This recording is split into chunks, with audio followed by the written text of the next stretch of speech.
Hey guys, thanks for tuning into my channel. If you like what you see, don't forget to hit the like button and subscribe.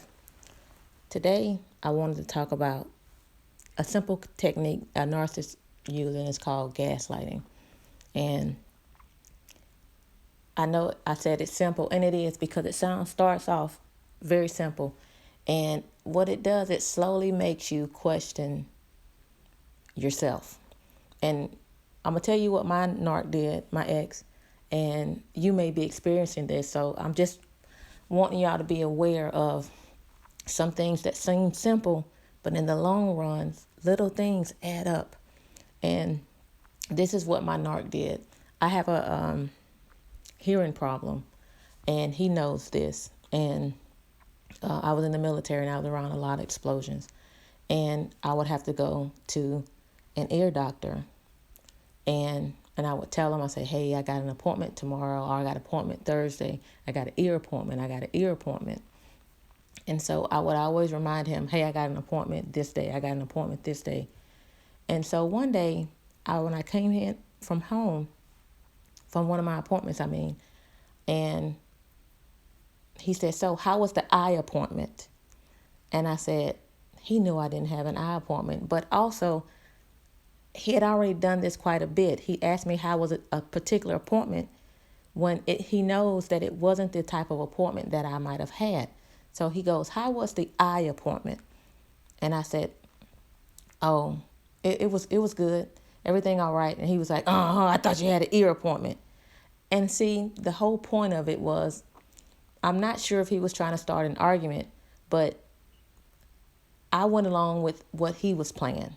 And it pissed him off because if I would have said, I told you I had an ear appointment because I've done this before, he'll say, no, you said that you had a hair appointment. He would completely change whatever appointment that I said that I had. So, and that way he could later say, if we got into an argument and I was like, that's not what you said. He was like, no, you're not the one. I'm not the one that forgets stuff. You are. Remember when you thought you had an ear appointment and you had an eye appointment? And it's the things like that where they make you second guess yourself. They will do something intentionally and then say, no, you did that. And so later on in an argument, they could always say that you're the problem. You're the one that forgets stuff. You're the one that leaves the front door open. And I realized that he had intentionally said eye appointment just to see, was I going to say ear? I had an ear appointment because that was one of our arguments before. I told him, said, hey, I got an ear appointment.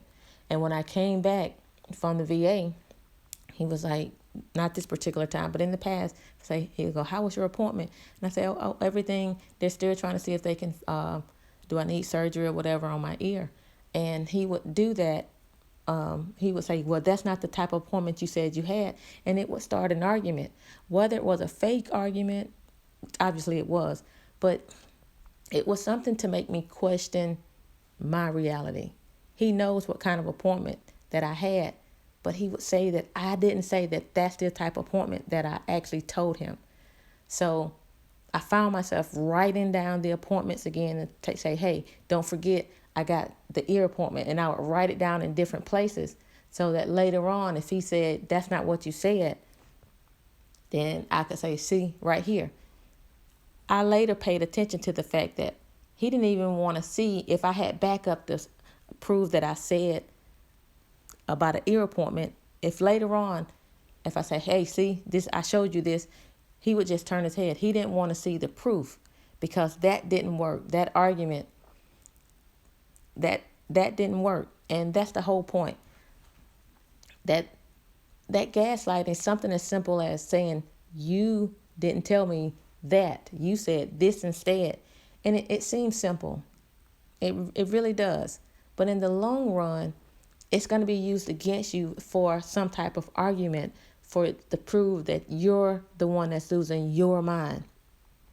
Like if you come in every day and you put your keys on the table and one day he's home with you and you come home and you do the same routine. And one day the keys are not on the table. And then you're like, where did I put the keys? There you go, losing stuff again. There you go, not knowing where you put stuff. Here you go.